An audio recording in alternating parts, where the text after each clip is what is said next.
Totoo nga ba na si Andres Bonifacio dapat ang unang presidente ng Pilipinas?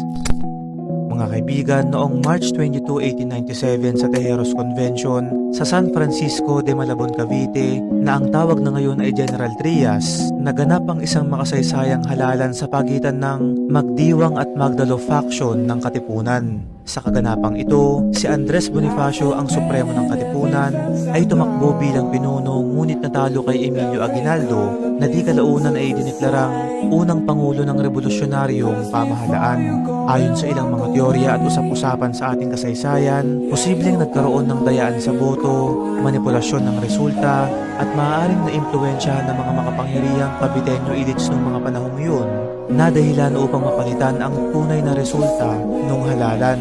May mga talarin na nagdulot ito ng matinding hidwaan, kaya isinulat ang Acta de Tejeros bilang pagtutol ni Bonifacio at kalaunan ay humantong sa kanyang